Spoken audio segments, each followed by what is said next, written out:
சபையை அழிக்க, ஸ்தாபனங்களை அழிக்க, மனித உறவுகளை அழிக்க. அவர் அப்படி சொன்னார், இவர் இப்படி சொன்னார், உங்களை பற்றி அப்படி சொன்னார், உங்களை பற்றி இப்படி சொன்னார். தூற்றி திரிகிற வார்த்தை. நம்பிக்கையோடு வார்த்தை சொல்லுகிறார். அந்த நம்பிக்கைக்கு அவர் துரோகம் பண்றார். அது அவருக்கே பின்னால் ஒரு நாள் தீங்கு வரும் என்று புரியல. அதாவது அவருக்கு தீமை செய்கிறோம் என்று சொல்லி தனக்கே தீமை செய்து கொள்ளுகிறார். ஒரு ரகசியத்தை சொல்லுகிறார்.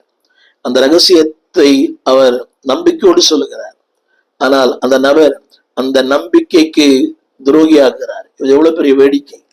திருமதி சொல்லுகிறது, அன்பான தேவ பிள்ளையே, அப்படி நீங்கள் இருந்தால் அழிவீர்கள். அடுத்து ஒரு வார்த்தைப்பட்டது, ஒருவரால் ஒருவர் அழிக்கப்படாதபடி எச்சரிக்கையாயிருங்கள். அருமையான வார்த்தை.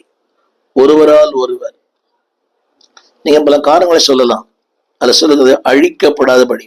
2 வார்த்தை பயன்படுத்தப்பட்டது, அழிவீர்கள், அழிக்கப்படாதபடி. நிறைய ஊழியக்காரர்களை பார்த்திருக்கிறேன். நிறைய ஊழியக்காரர்களை அவர்களாலே அவர்கள் அழிந்து போனார்கள். அது ஒரு வார்த்தை எழுதப்பட்டிருக்கிறது, ஒருவரால் ஒருவர்.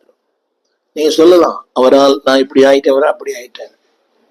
என்னுடைய 3வது குறிப்பு என்னவென்றால், அன்பான தேவ பிள்ளைகளே, அந்த இன்வர்ட் ஃபைட்ஸ், அந்த உள்ளான போராட்டங்கள் அன்பானவர்களே உங்களை திசை திருப்பி விடும். இப்படி சொன்னா உங்களுக்கு புரியும். கசப்பு, மூர்க்கம், துர்க்குணம் இதெல்லாம் என்ன பண்ணணும் என்று சொன்னால், உங்கள் உள்ளான மனிதனை பலவீனப்படுத்தும். வெளியான மனிதன் ஸ்ட்ராங்கா இருக்கலாம், ஆனா உள்ளான மனிதனை பலவீனப்படுத்தும். அது மட்டுமல்ல, திசை மாறும், சோர்வை தரும், கசப்பை தரும். ஒரு பயனுள்ள செயலை உங்களால் செய்ய முடியாது. நான் சொன்னது போல ஒரு பயனுள்ள செயலை உங்களால் செய்ய முடியும். ஒரு சின்ன கேள்வி, நீங்கள் செய்யும் செயலெல்லாம் பயனுள்ளதா இருக்கிறதா? whatever I do. தொலைக்காட்சியில பேசுகிறேன், அடிக்கடி நானே கேட்டுக்கொள்ளுவேன், இது பயனுள்ள செய்தியா?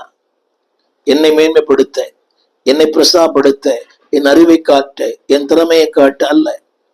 It should be useful to someone. நான் அப்படி சொல்ல விரும்புகிறேன். அன்பானவர்களே, பல நேரங்களிலே இது நம்ம என்ன செய்ய தெரியுமா? நம்மையே சோறுக்குள்ளாக்கிறது. தூஷணமான காரியங்கள். நான் சொல்லுகிறேன், கவனிங்க. ஒரு அதிருப்தி, அது மட்டுமல்ல, கசப்பு, சோர்வு, இதெல்லாமே நான் சொல்ல வந்த வார்த்தை. நம்முடைய வாழ்க்கை 4வது குறிப்பு, திசை திருப்பப்படுகிறது. அவர் ஜேர்னி டிஸ்ட்ராக்டட். நன்றாய் ஓடினோம், ஒரு அதிருப்தி, ஏதோ ஒரு கசப்பு, யார் மேலேயும் ஒரு கசப்பு, ஊழியன் மேல, ஊழியர் சபை மேல, சக விசுவாசிகள் மேல, யார் மேல